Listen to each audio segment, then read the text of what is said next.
Olá, hoje nós vamos dar continuidade ao conteúdo e o conteúdo anterior foi um conteúdo introdutório que, na verdade, foi direcionado, gravado antes mesmo do decreto, da publicação desse decreto, que pode ser visto aqui na tela.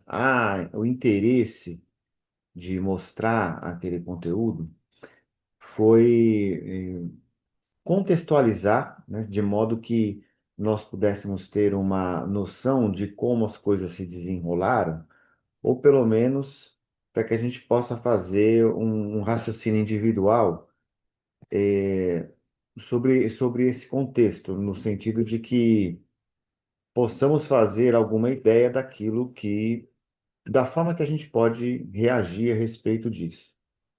Esse conteúdo ele é principalmente voltado para você que faz parte de alguma associação, de alguma sociedade científica, alguma entidade que representa a sua profissão na área da saúde. E a ideia também é mostrar que existe uma tendência de uma diferenciação entre as profissões de saúde, com impacto, inclusive, no mercado, né? E se você acha que é interessante fazer alguma reação a respeito, esse conteúdo ajuda a criar, a conhecer o histórico e a criar esses argumentos, melhorar aí ou direcionar melhor aquilo que você, como membro ou você, como parte de um movimento, de uma associação, pretende ou quer fazer a respeito do tema. A verdade é que o lugar onde nós chegamos hoje parece ter sido programado há muito tempo atrás. O artigo tratado anteriormente é um artigo publicado no ano de 2017. Ou seja, se ele já é um artigo, ele não trata especificamente daquilo que acontecia em 2017, mas aquilo que já vinha antes.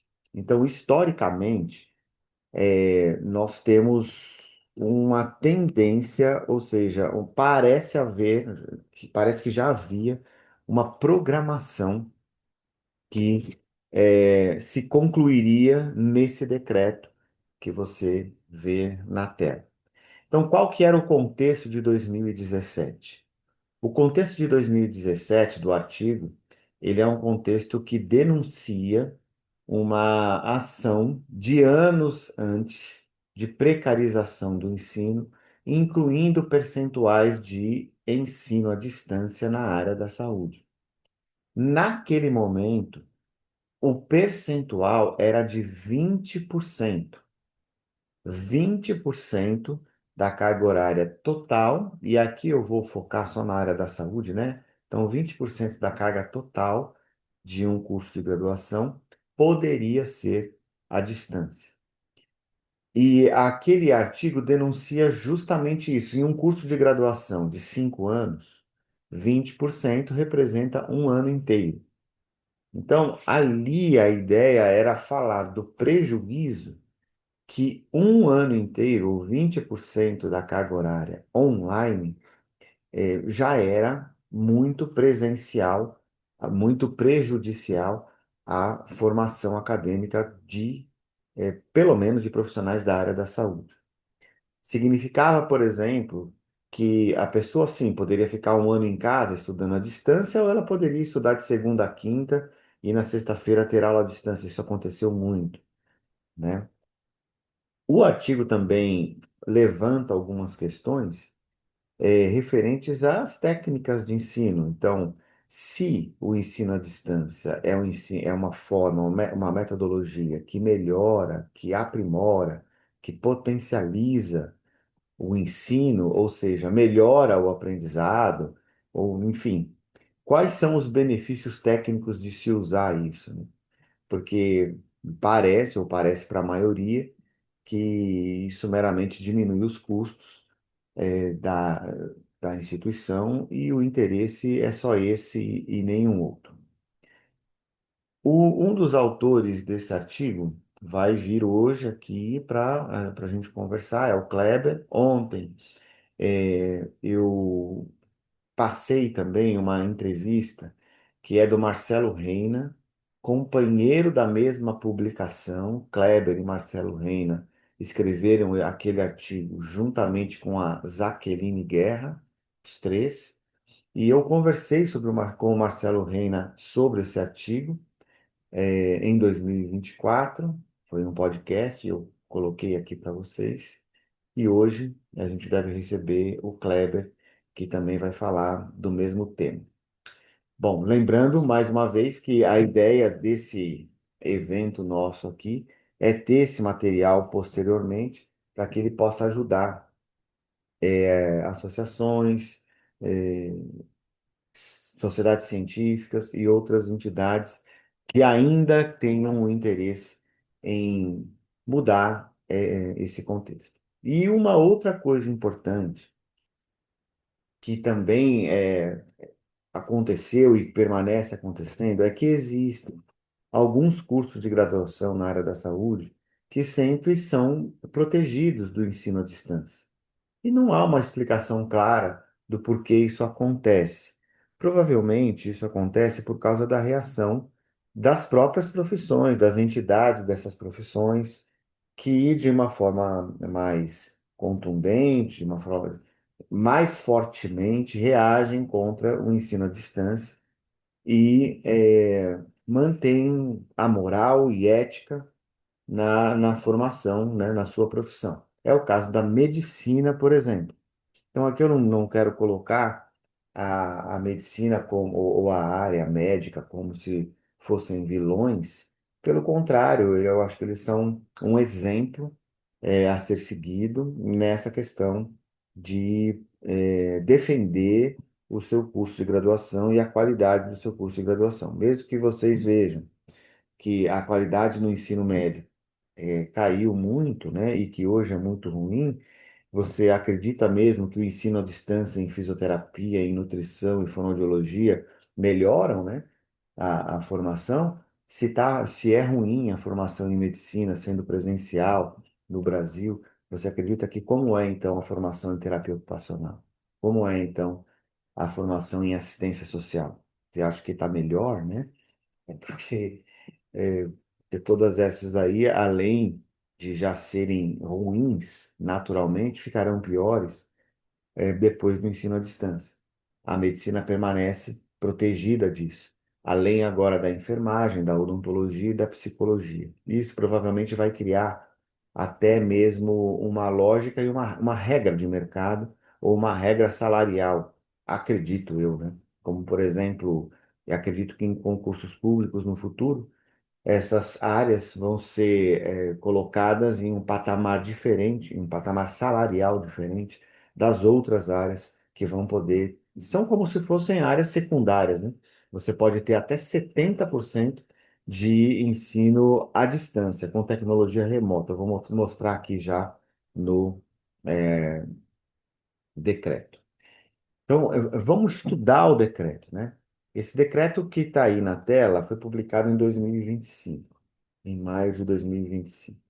E ele trata do ensino à distância e ele também faz algumas diferenciações do ensino semipresencial, do ensino totalmente à distância. Essa diferenciação não existia até este decreto, porque o ensino semipresencial não era previsto, ele era uma forma do povo, né, de falar uma linguagem coloquial, né? Agora, com o decreto, oficialmente o ensino semipresencial existe, tá?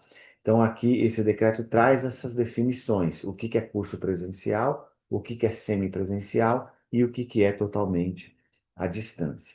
Mas o artigo 8º, antes de falar sobre isso, ele traz aqui uma excelente colocação aqui. Olha lá.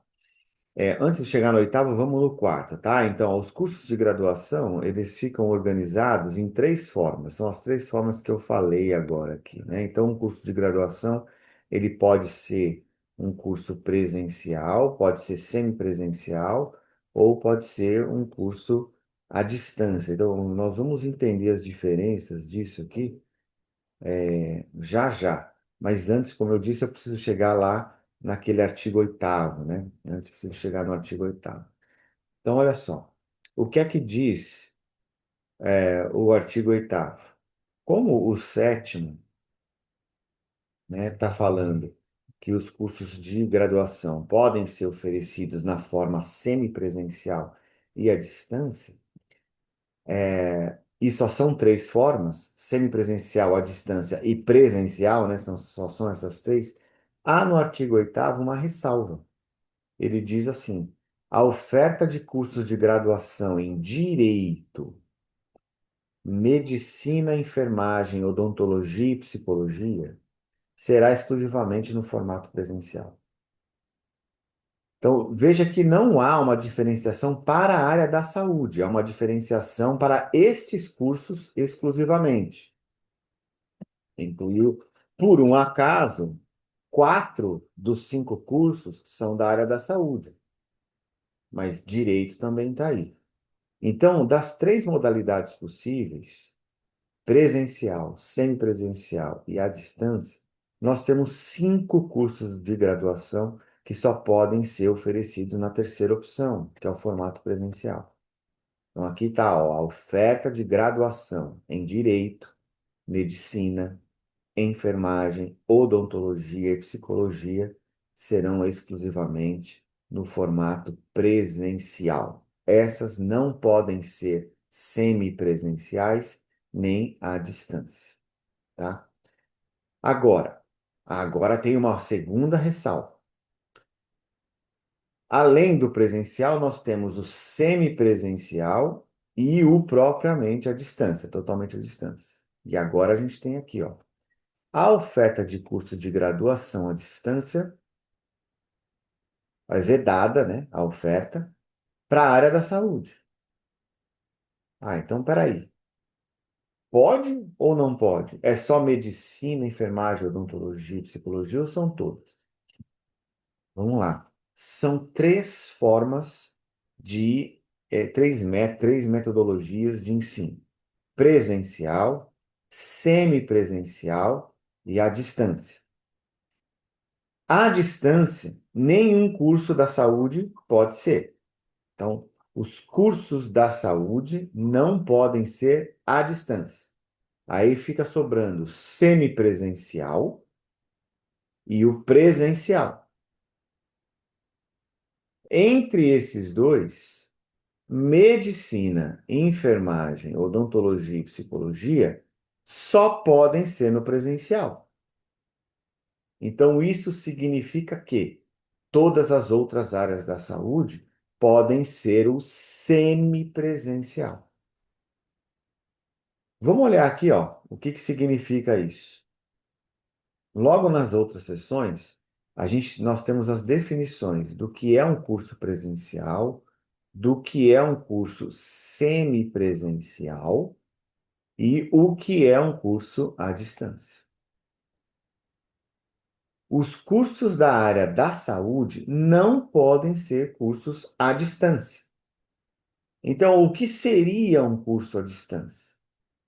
Um curso à distância é um curso que tem 90% de atividades à distância e 10% de atividades presenciais.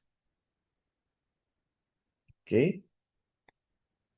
Pode ainda, ó, ter 10% da carga horária em atividades presenciais ou síncronas, ou seja, são ao vivo, são online, mas são ao vivo.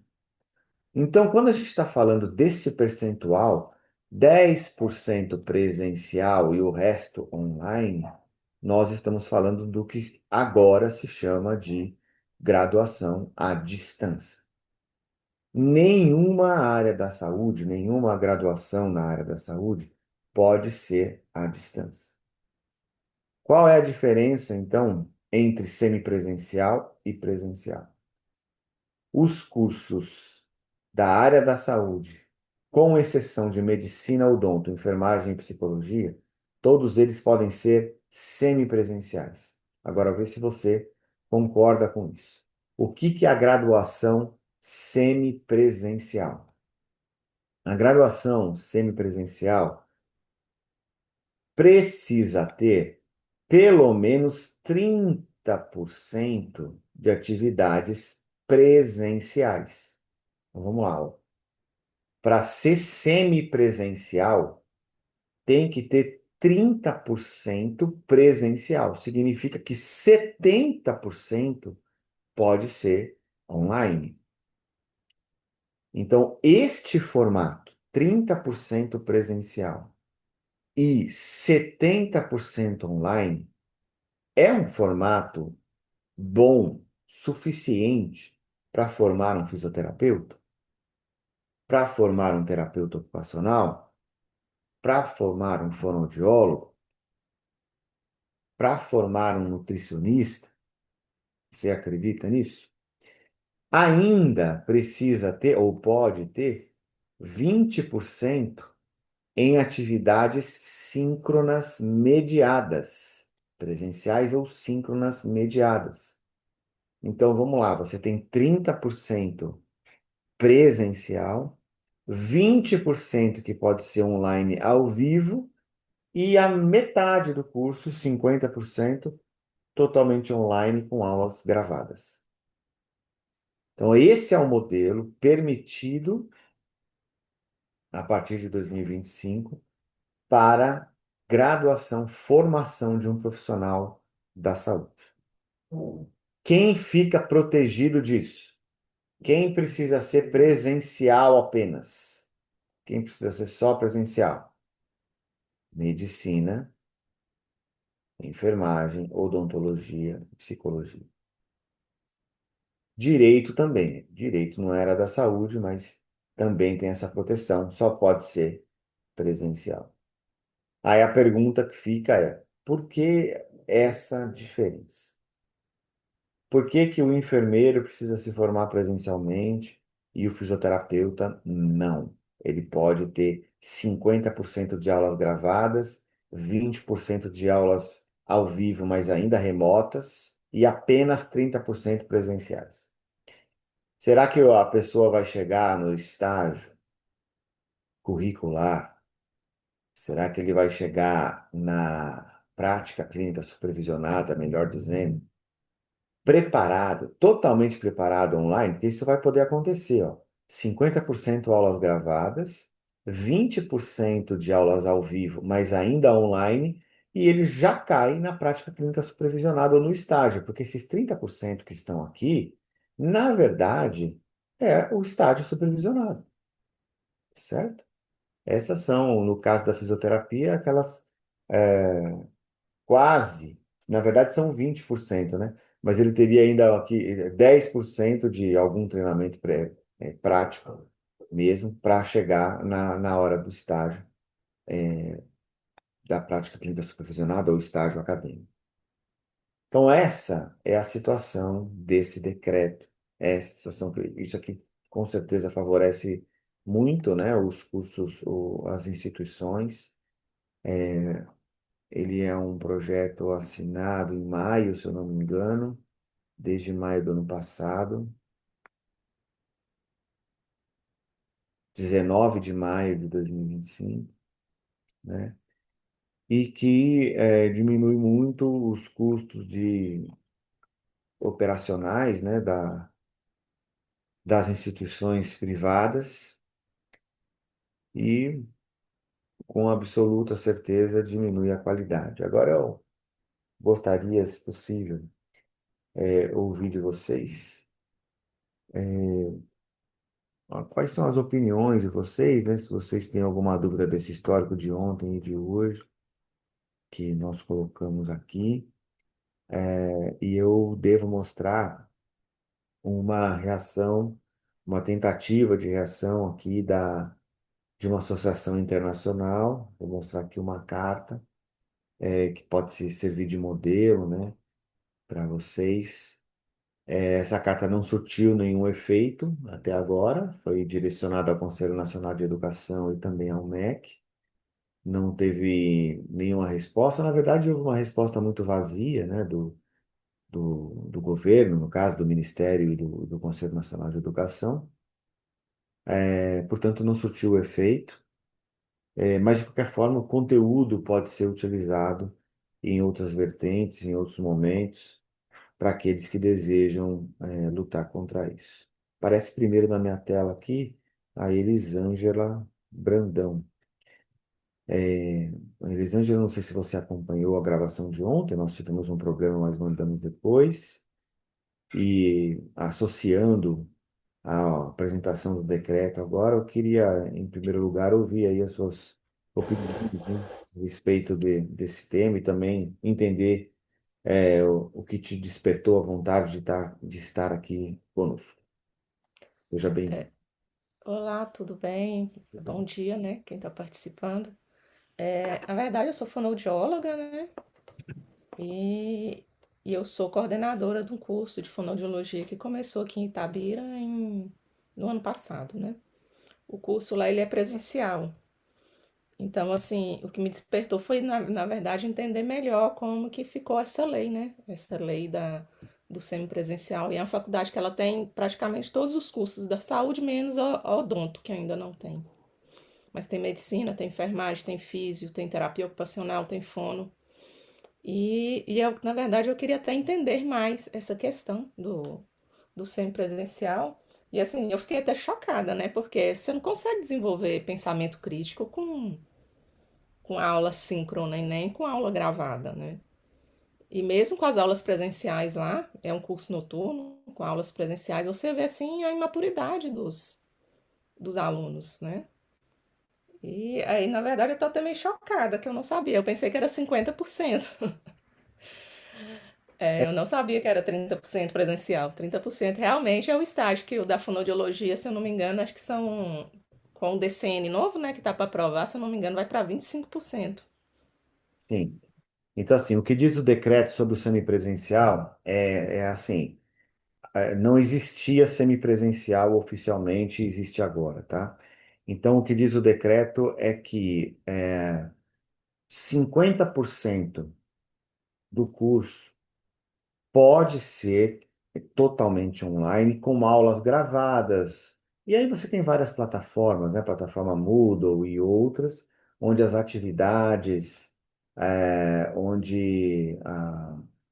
inclusive provas, enfim, tudo pode acontecer em uma plataforma com tudo gravado, previamente definido, e sem uma mediação de um professor ou sem nenhum treinamento prático propriamente dito, né?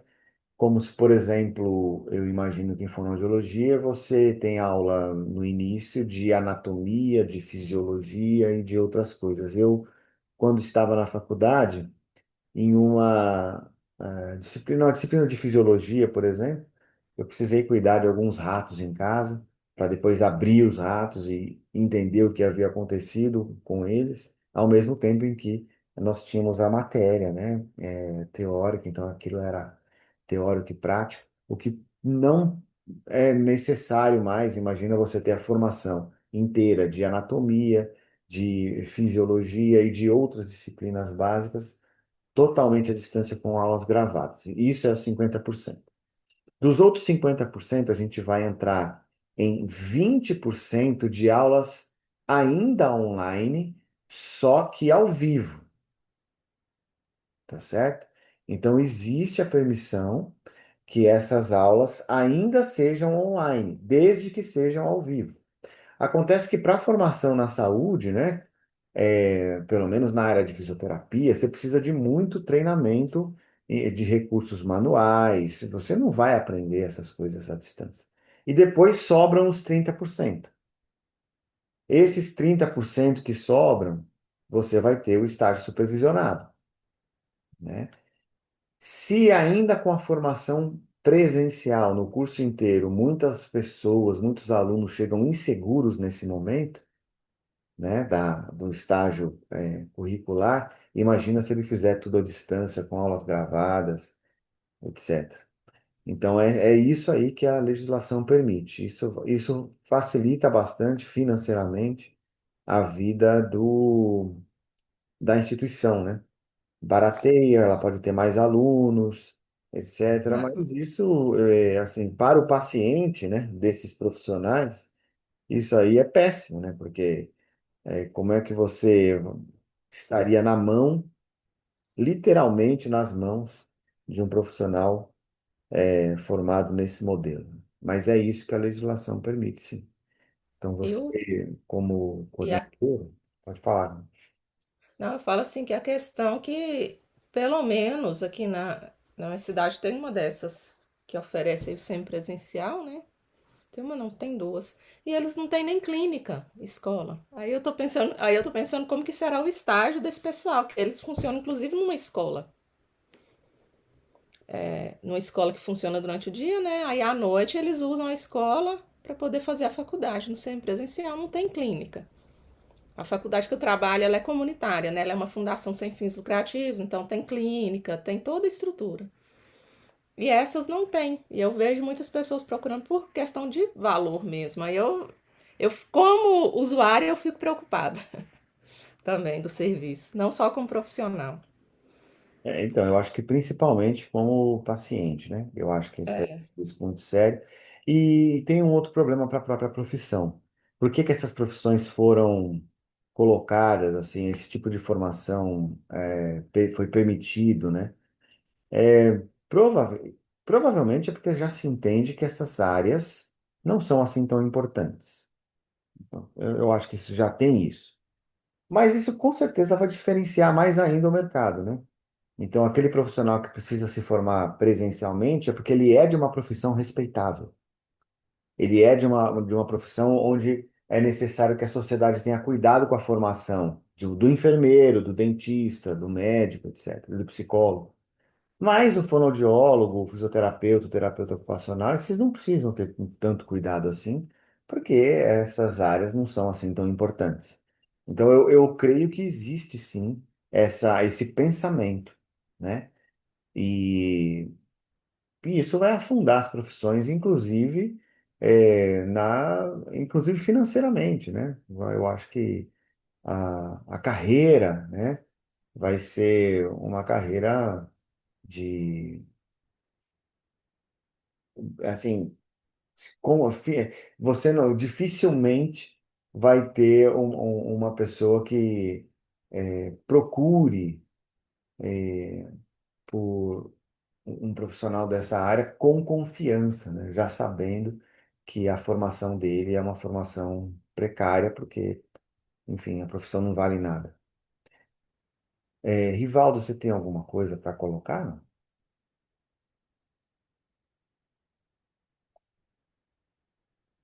Eu, Eduardo, Isso. eu tô aqui ouvindo isso com uma sensação de frustração muito grande, né? Uhum. Porque participei muito da construção pela Abenfísio das diretrizes curriculares de 2002, né? Eu acompanhei, já tinha acompanhado as reuniões das comissões de especialistas em fisioterapia, né? Já participo particularmente por força da minha participação como vice-diretor, coordenador noturno de uma faculdade de fisioterapia em Santos, sempre das discussões de ensino, e fiquei impressionado com esse atual Ministério da Educação, né? Porque esse atual Ministério da Educação, esse ministro é uma pura decepção. Ele não tem, não pensa no futuro, né? A área de saúde, que foi uma área muito bem estruturada, a área de saúde no Brasil, a formação, uma das melhores que você podia ter, hoje está sangrando, né? Então eu estou aqui, Eduardo, muito mais indignado, porque havia uma expectativa, depois que o ministro da Educação, Mendonça Filho, do governo Michel Temer, abriu essa ferida dentro através de decretos e normativas dentro da estrutura de ensino superior. A gente imaginava que com a eleição do governo atual seria feita a sutura e cicatrização, e ao contrário, acabou se institucionalizando a sangria.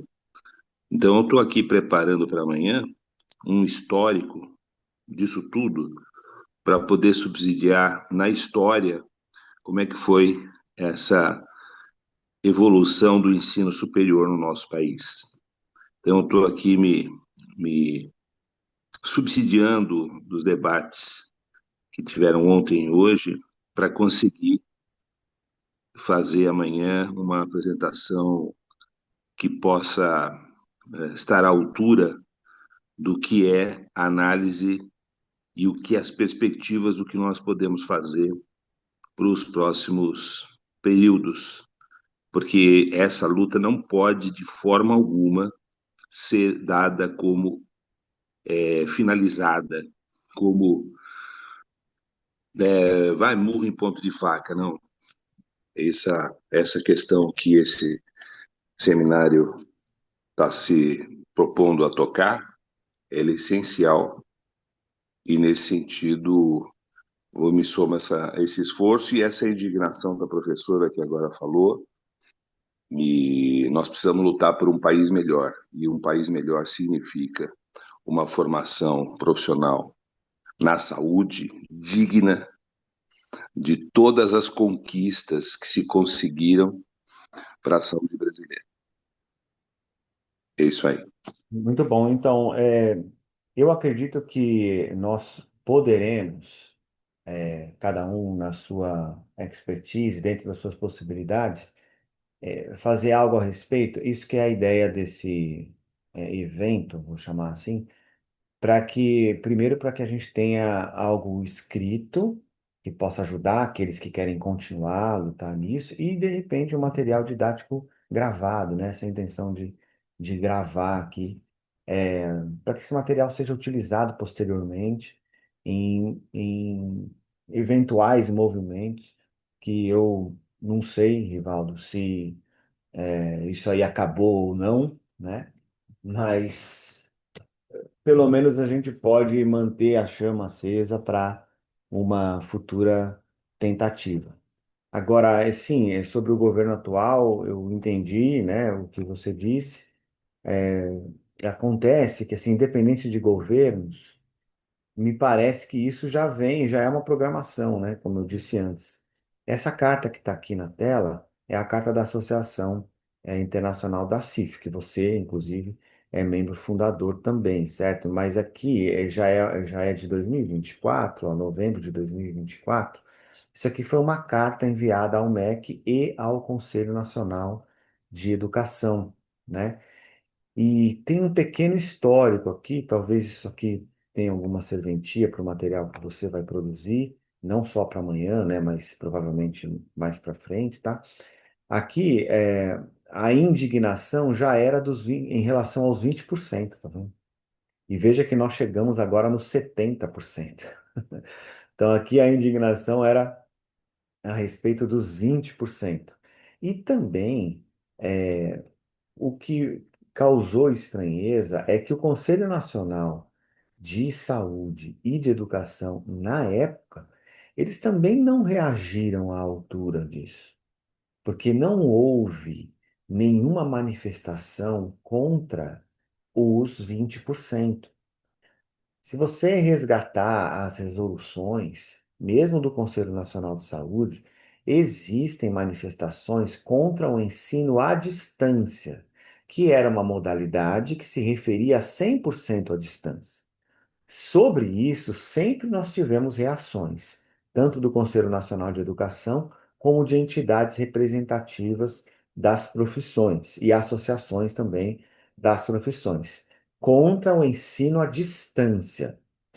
A Elisângela é fonoaudióloga, você é fisioterapeuta, eu sou fisioterapeuta, então acompanhei a fisioterapia e eu sei que as entidades se manifestaram contra o ensino à distância, a modalidade de ensino à distância, que era 100% à distância, que já não seria possível porque o estágio curricular tem que ser presencial.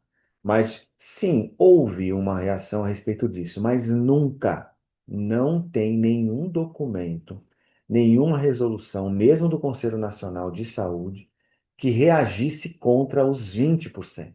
Não existe isso. Pelo contrário, existe até defesa do uso de carga horária de 20%, que já é um absurdo.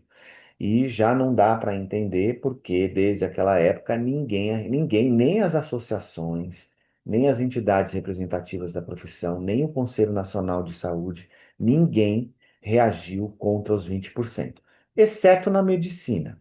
A medicina sempre se posicionou muito bem contra isso, e é uma profissão que, assim, o posicionamento deles deveria ser um posicionamento, exemplar, a ser seguido, tá?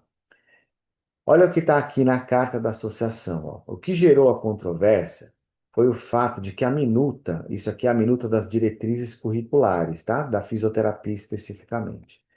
Ela mencionava a permissão de 20%, que já era permitido pelo MEC naquela época, certo? Mas veja que a resolução aqui do Conselho Nacional de Saúde, ele altera essa minuta. Só que ele se refere apenas ao ensino à distância, não mexendo nos 20% também. Aí o MEC, em 2019, e aqui é um momento muito importante, e nós estamos falando do Ministério da Educação, não estamos falando de conselhos, mas do próprio Ministério, ele já passa a permitir o dobro, ó, já passa para 40% de ensino à distância. Sempre com exceção da medicina, tá vendo? Então, a gente vem crescendo. Veja que não importa qual é o governo, porque você começa em um governo de esquerda, em 2019 a gente tem a direita, 2000, depois 2022, né?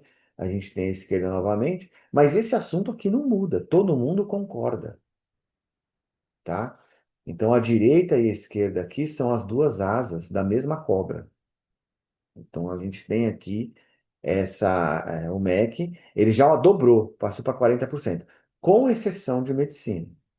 Tá? E aqui a própria associação pergunta por que que o curso da medicina foi protegido e as outras áreas da saúde não? O que que a associação pedia aqui? Que, veja, isso aqui é 2024, o decreto do ano passado não tinha sido publicado ainda, tá bom? Esse decreto aqui, ó, que eu mostrei para vocês, ele não existia ainda no momento em que essa carta foi escrita. Ó, é 19 de maio de 2025. E essa carta é 14 de novembro de 24. Tá? Então, aqui essa carta, ela pedia que que a frase fosse alterada. No lugar de com exceção do curso de medicina, que se colocasse com exceção dos cursos da área da saúde. Tá? E veja que não era para ter 100% presencial, é para manter os 20%. A briga que era contra os 20%, quando você está num cenário em que dobrou para 40%, então a briga era para ficar o menos pior, né? Pelo menos voltar ao que era antes. Mas veja que é uma crescente e que isso parece que não é determinado pelo governo, parece que tem uma mão acima, né, disso, tá certo? Bom, aqui, ó, é, a associação fala do crescimento dos cursos à distância, né, como vem aumentando e ao mesmo tempo piorando a qualidade, né? Eu não vou entrar aqui em detalhes da carta, porque eu vou compartilhar com vocês. Isso aqui são informações, né? Fala ainda de projetos de lei que estavam em andamento e tal, tá? Mas, ó, portanto, não seja definido um percentual máximo da carga horária do ensino à distância na graduação em fisioterapia, que era específico sobre a fisioterapia. Os cursos poderão ser obrigados a adotar até 40% da carga horária não presencial. E aqui vale uma explicação, né? Por que está falando da fisioterapia propriamente dito? Porque neste momento, do final de 2024, estava em tramitação as diretrizes curriculares do curso de graduação em fisioterapia.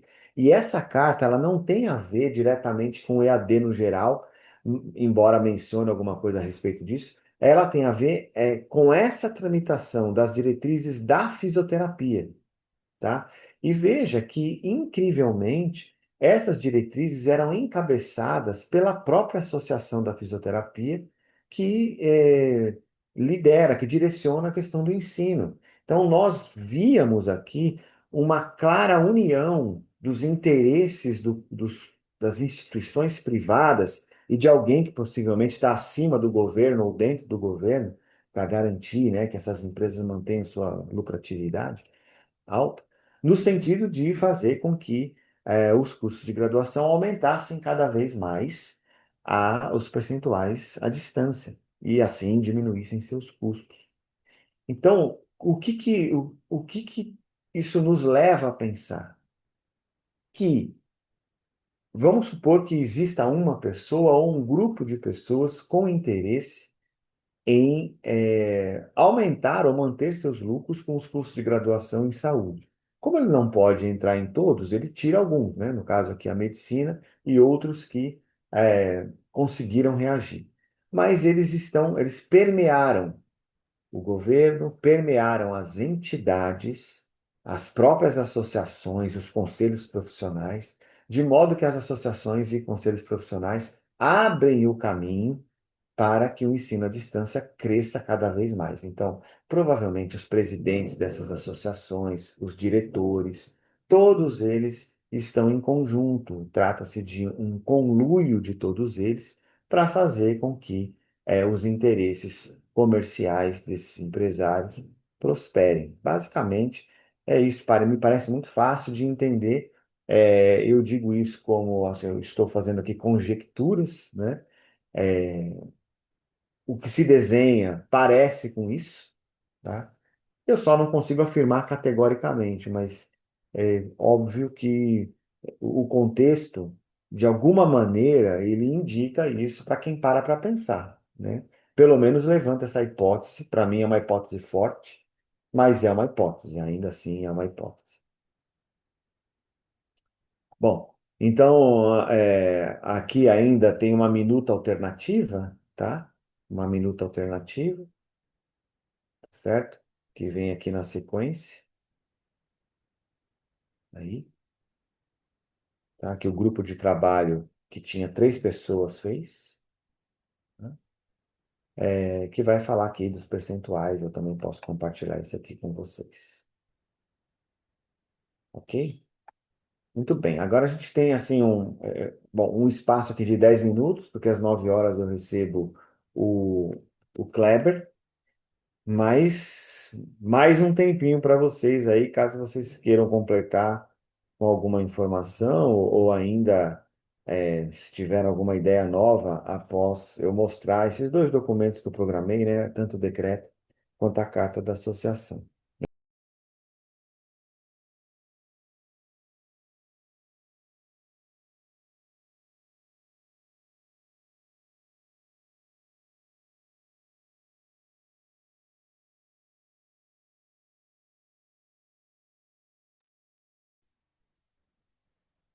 Olá, Kleber, seja bem-vindo. Muito obrigado pela sua participação, por ter aceitado, né? Estar conosco aqui. Eu não consigo me ver aqui, deixa eu ver se aí agora sim. É, Kleber, para contextualizar para você, ontem eu já tinha um conteúdo prévio e disponibilizei esse conteúdo para contextualizar o que a gente tem conversado a respeito dos últimos anos, e já são mais de 10 anos, na verdade, né? Eu fiz uma pequena sequência com frases impactantes do seu artigo. São 3 vídeos curtos, de menos de 10 minutos, tem uns com menos de 5 minutos, inclusive, colocando algumas perguntas que vocês fizeram lá, como, por exemplo, quando houve a comprovação de que o ensino remoto é mais eficiente do que o ensino presencial, por que que existe esse interesse? Seria a solução para os problemas de educação superior no Brasil, né? O uso de tecnologia remota, ou seja, qual é a justificativa técnica ou científica ou mesmo acadêmica do uso desses recursos, substituindo a carga horária presencial nos cursos de graduação? Vocês fazem essas perguntas, são perguntas interessantes no no artigo que fazem as pessoas refletirem. Depois, eu segui com uma entrevista que eu já tinha feito com o Marcelo Reina, que é autor do mesmo artigo que você, né? Vocês escreveram em três, você, o Marcelo e a Jaqueline. E ele já contextualizou diferente, né, de uma forma diferente, falou muito do âmbito político e tal. E eu hoje mostrei dois documentos. Eu mostrei esse que está na tela, que é o decreto. Veja que o artigo de vocês e essa entrevista com Marcelo Reina e também esse arquivo aqui, que é uma manifestação da Associação Internacional da CIF, eles antecedem esses artigos aqui, esses documentos, antecedem o decreto, né?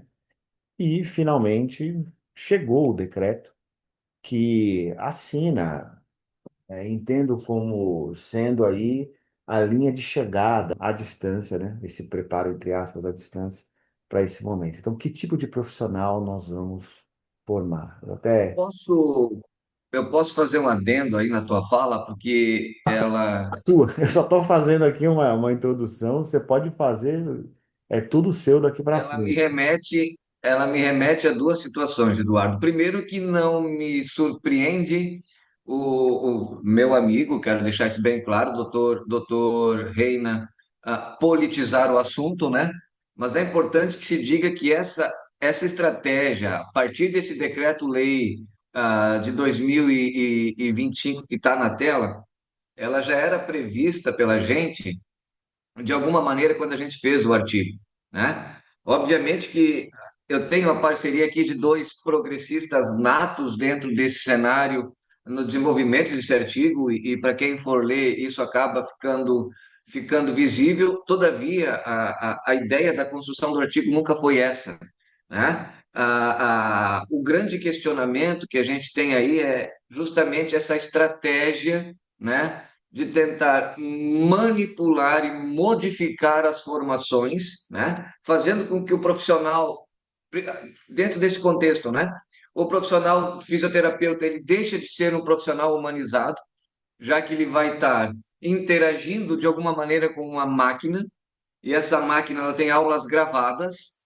Para quem não sabe, eu já fui convidado para escrever apostilas para o EAD e para gravar aulas para o EAD, várias instituições, principalmente na área de farmacologia, o que foi prontamente recusado por mim. Por quê? Porque no momento que o profissional é convidado a gravar as aulas e a fazer a apostila, eles te fazem um pagamento X por aquilo e depois eles reproduzem aquilo centenas e centenas e centenas de vezes, sem que o profissional tenha royalties, inclusive por conta dessa produção intelectual. Eles compram a sua produção intelectual. O erro já começa por aí.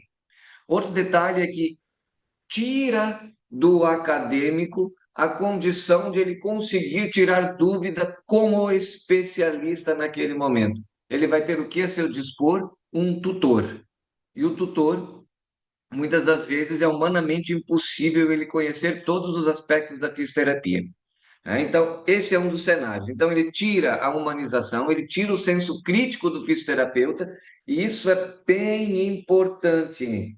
Por quê? Porque esse decreto-lei, né, esse decreto, ele vai contra algo que a fisioterapia já ganhou a nível de justiça, os aspectos que dizem respeito a elaborar e fazer o diagnóstico e prescrição terapêutica, ou seja, o fisioterapeuta, dessa decisão que foi em 2022, se não me falha a memória, ele não é meramente um reprodutor de técnicas, ele nunca foi, na verdade, né? Ele nunca foi, não foi essa a essência do Decreto-Lei 938, mas ele deixa agora, a partir de 2022, na prática de ser um profissional meramente reprodutor de técnicas e passa a ser um profissional científico, a ponto dele ter que elaborar e poder elaborar um diagnóstico clínico e uma prescrição terapêutica. Como é que um profissional formado dentro dessa modalidade semipresencial que não existe, ou o curso ele é presencial, ou ele não é presencial. Uma modalidade semipresencial me diz o seguinte: bom, você vai lá, vai aprender algumas técnicas presenciais de terapia manual, mas todo o resto, fisiologia, imaginologia, cinesiologia, semiologia, tudo isso pode ser online. Então, isso abre espaço para mexer com a estrutura da profissão e esse mexer com a estrutura da profissão vai refletir em dois cenários. Primeiro, a massificação de profissionais questionáveis no mercado, o que já existe, pelo a ampla abertura de cursos que aconteceu lá na época do Fernando Henrique Cardoso, e isso vem se multiplicando. É um problema na medicina, eles estão agora politicamente tentando barrar isso, né? Só que a medicina é muito mais crítica do que nós, fisioterapeutas, que temos uma associação brasileira de ensino em fisioterapia extremamente não republicana, né? E isso convergiu com essa decisão e esse decreto-lei do presidente, aonde a Benfísio foi totalmente a favor e não me surpreende. Não me surpreende. Eu diria que a Benfísio estaria muito mais hoje para uma associação de historiadores, né? Porque a gente sabe todo o contexto dos cursos de história, do que para uma representatividade dentro da área da saúde, né? Então, esse tentar utilizar a tecnologia como uma ferramenta, ela é importante. Agora, substituir a formação física por uma formação tecnológica é que é totalmente questionável dentro desse contexto, né? Por quê? Porque lá no final, a conversão que o próprio artigo também menciona é a qualidade e a segurança do profissional. Nós estamos lidando com pessoas. Hoje nós somos prescritores de medicamento, né? Como é que nós vamos embasar isso se nós temos uma formação que é totalmente diferente daquelas formações mais tradicionais, né? Que surpreende, logicamente, a psicologia e a enfermagem dentro desse contexto, mas eles defenderam a profissão deles, então parabéns para eles, né? Mas esse questionamento dentro do decreto-lei, esse decreto-lei vai abrir, inclusive, margem, doutor Eduardo, para um questionamento futuro de algumas profissões com relação ao uso da ultrassonografia por profissionais que hoje podem fazer, mas que estão sendo formados numa modalidade à distância. A prescrição de medicamentos que está sendo realizada por profissionais formados à distância, quiçá sem, inclusive, a disciplina de farmacologia dentro da sua grade. Então, a discussão hoje ela é muito mais ampla dentro desse cenário, porque lá em 2017, quando nós discutimos esse artigo, nós não tínhamos ainda solidificadas essas possibilidades dentro da fisioterapia. Hoje a gente tem, quer dizer, a profissão evoluiu, mas o cenário de formação de um profissional que precisa ser clínico, científico, reflexivo e humano, ele passa e ela transpassa uma condição muito mais, uma formação muito mais tecnológica do que acadêmica. E isso preocupa sobre os vários aspectos na evolução da profissão a partir de agora, né? É um questionamento a ser feito. Se de um lado muitos profissionais estão brigando e lutando junto ao COFITO, eu sou contra, mas enfim, lutando junto ao COFITO para prescrição de antibióticos, o que é uma outra discussão, não cabe aqui. Por outro lado, a gente tem uma associação de ensino que está promovendo uma massificação errônea da profissão. Por que uma massificação errônea? Porque o fato de um curso ser EAD não significa necessariamente que esse curso ele vai ser atingido pelas massas. Nós temos outras condicionantes aqui. Por exemplo, uma pessoa que mora lá no Amazonas, ele vai ter condições de ter uma internet adequada para fazer uma graduação em fisioterapia? Ele vai ter condições de se deslocar até um centro acadêmico para fazer as práticas? Então, a tese que o governo federal levantou no sentido que diz respeito a ampliar o acesso das pessoas ao ensino superior é uma tese que ela se derruba por si só. Até porque não adianta a gente criar mais acesso ao ensino superior se essas pessoas depois não vão conseguir se inserir no mercado de trabalho. Não adianta nós criarmos um acesso ao ensino superior se nós vamos estar criando reprodutores de técnica que vai ganhar o salário mínimo depois. Isso não é modificar a profissão e elevar a profissão a um novo status quo social. Muito pelo contrário. Isso é regredir ainda mais o status quo social de uma profissão que já é discriminada dentro das ciências da saúde há muito tempo. Então, hoje, a discussão ela é muito mais séria e deveria ser vista por outros olhos, tanto para com o Conselho Federal, quanto principalmente pelas associações. E eu não vejo esse tipo de discussão em nenhuma associação e também não vejo hoje a nível de Conselho Federal. E isso me preocupa.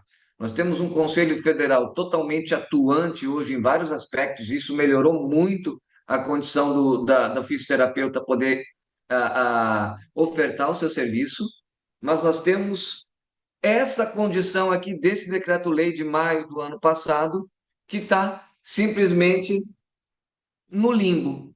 Ninguém discute, até que a problemática daqui a um tempo aconteça. E essa problemática, quando acontecer, pode ser tarde demais. Existe um detalhe dentro das ciências da saúde como um todo que é, vamos trazer isso depois para a nossa realidade, mas um artigo científico, quando lançado, um ensaio clínico, quando lançado, ele demora, em média, pasmem vocês, 17 anos para sair da teoria, para isso se massificar nos profissionais, ou seja, para que a grande maioria dos profissionais comecem a aplicar isso de forma clínica. Se essa problemática nossa que está surgindo agora demorar esses 17 anos para se massificar, e aí, nesse tempo, os profissionais fisioterapeutas entenderem que fizeram algo totalmente errôneo dentro da formação, vai ser tarde demais. Por quê? Porque nós estamos entrando na quinta revolução científica nas profissões de saúde. Nós já estamos falando hoje de medicamentos que podem devolver o movimento em pouco tempo para o paciente. Nós estamos falando hoje de robotização dos procedimentos fisioterapêuticos e dos procedimentos médicos.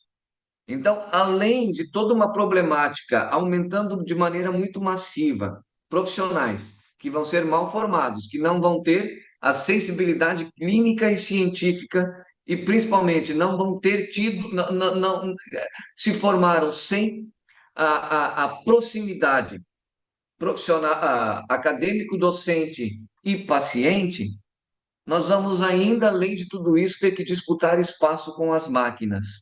Então, eu vejo com muita seriedade e com muita preocupação esse processo que não está sendo discutido, Eduardo.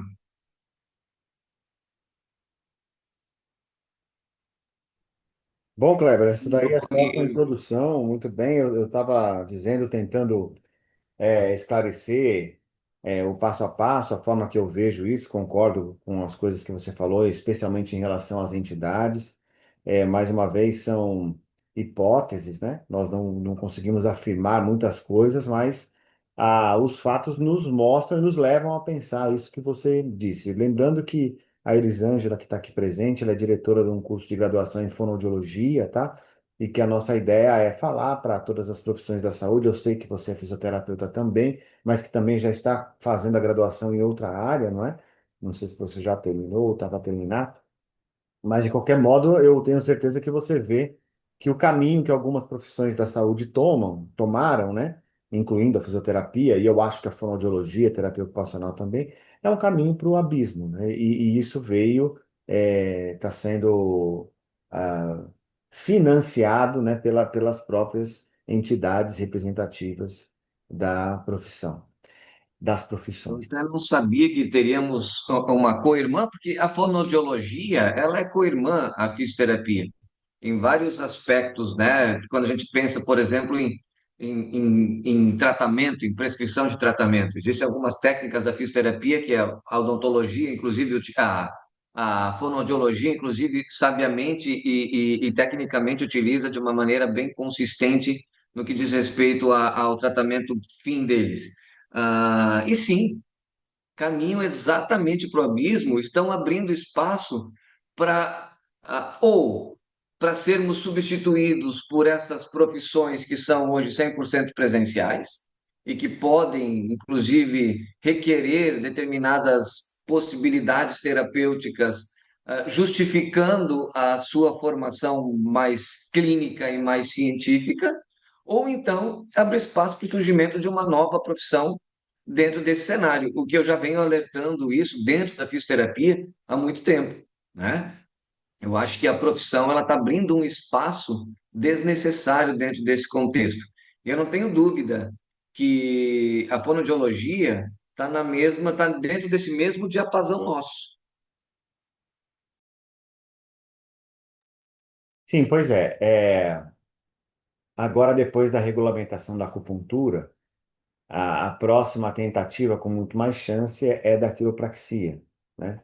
Eu não sei se é sobre isso que você está falando, mas, enfim, realmente o caminho é a anulação das profissões fisioterapia, terapia ocupacional, e fonoaudiologia. Existe sim, não sei se isso é uma coisa programada, não sei, mas é um caminho que parece que está se desenhando, ou se desenhando sozinho, ou alguém está com a caneta na mão para fazer esse desenho.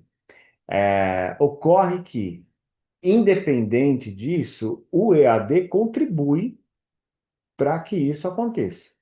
E aí a pergunta que fica, que eu quero colocar para você: vale a pena, no seu entendimento, fazer algo?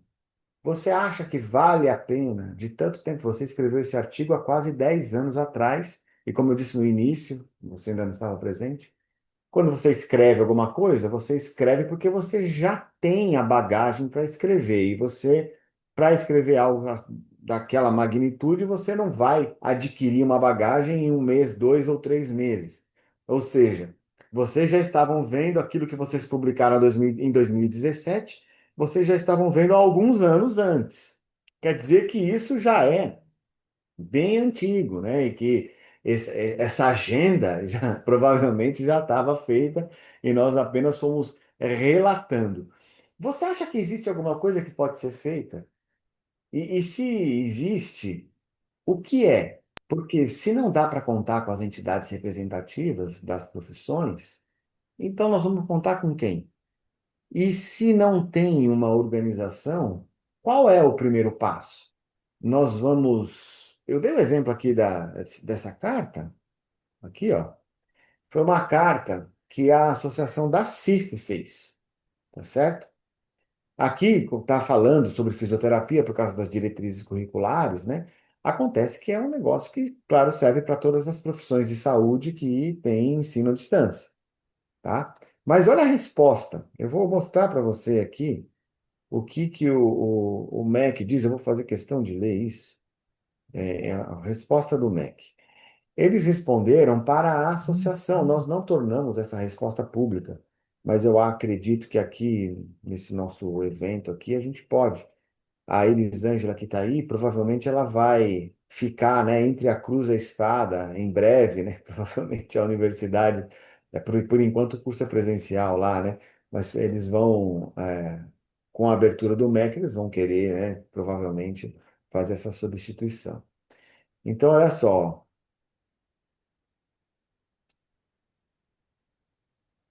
olha a resposta dele, que fez, tá? tá certo? Nós fizemos ao mesmo tempo uma carta para o MEC e para o Conselho Nacional de Educação. Então, eles colocam isso daqui. Mas olha a resposta deles. Em relação à oferta de cursos superiores, de graduação e pós-graduação, a matéria é objeto do decreto, tá certo? Então, o que que você vai Resposta fazer? pragmática, né? Uma Consulta o resposta decreto. política. Você vai falar, consulta o decreto, tá certo? É, claro, aqui, ó, pode editar as regras no futuro, a fisioterapia, se quiser, oportunamente, né? Porque aqui é uma questão da fisioterapia, mas entende que a postura do MEC deve ser a mesma para as outras profissões. Foi isso que o MEC respondeu.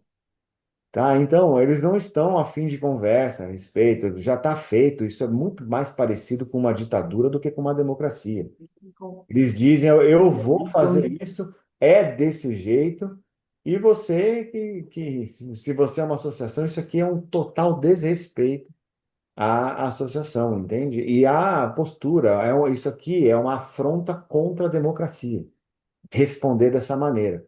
O decreto está colocado, siga o decreto. Basicamente é isso que eles responderam. Tá? O Então, algo é um limpo dentro conflito das profissões grande. de fisioterapia, né? Né? Dessas profissões de saúde. Aqui é para Olha fisioterapia, só, mas serve para a saúde no geral. mas pelo menos o Ministério da Educação te respondeu. Há um tempo atrás, eu encaminhei esse artigo aqui para a Benfísio. Não obtive resposta nenhuma. Eu encaminhei, tudo bem que foi na gestão passada ainda, né, do COFITO. Esse artigo aqui, para o COFITO, não obtive resposta nenhuma. E isso desmotiva de alguma forma. Então, quando tu me faz aquelas perguntas voltadas a o que que tu pensas em fazer para poder ajudar, eu sinceramente não sei.